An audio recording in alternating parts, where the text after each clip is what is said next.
Hey everyone, how's it going? Foxy back here with a short video.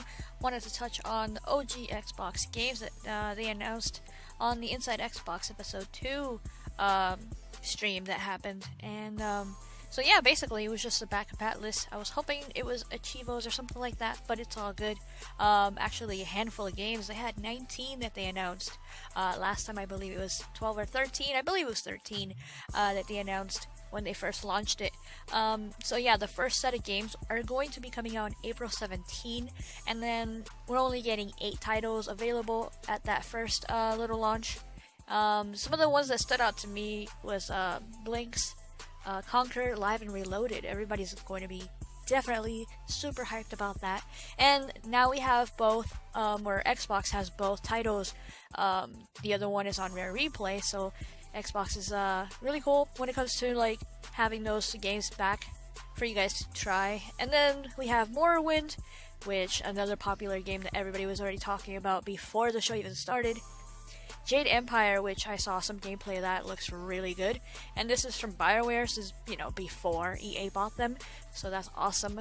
The other one is Panzer Dragoon, which is a Sega title. Not surprised, Sega always supporting Microsoft with stuff that they do like this, so that's really cool. And then the other one was SSX 3. I don't know if I ever played this one, I can't remember, but I know that I have the Tricky on the PS2, and I really enjoyed that one.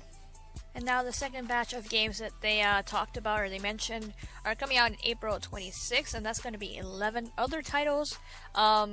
Nothing really, well, actually, a lot of them stood out to me, but I just wanted to point out that there was 3 titles from THQ. That was interesting.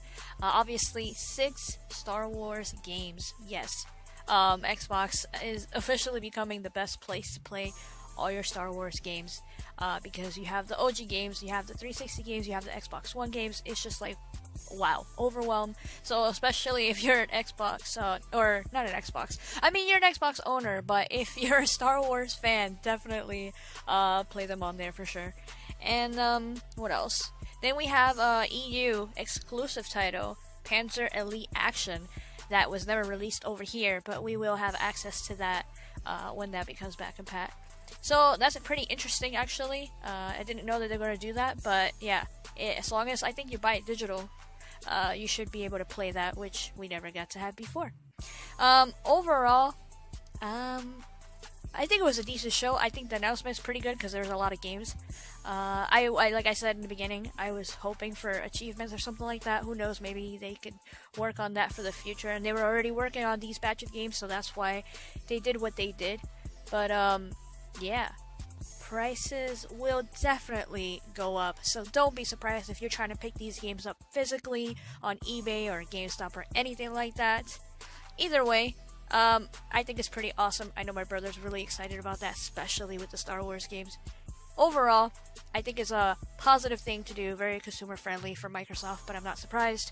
And I know that not everyone likes to play these old games, but I like that it's there for you if you need it.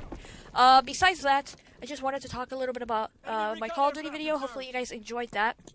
I am enjoying the update so far and the new features and everything they changed on it so far. A couple of things I wanted to point out.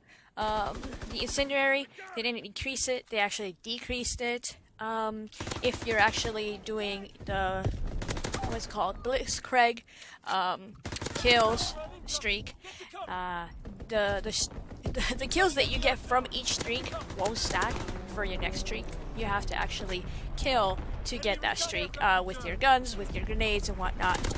So yeah, the streaks themselves won't stack for the next one. Overall, I'm really enjoying it. Hopefully you guys are too. I'm trying to think what else did I mention on there, or just little details that I could point out for you guys.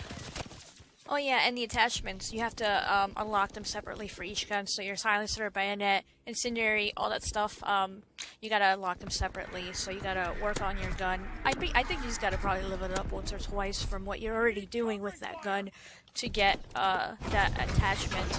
But it's something that the guys were talking about with me, so I just wanted to point that out for you all. And hopefully you enjoyed that Call of Duty video and this video. Let me know in the comments section what you think, and I'll see you guys in the next video.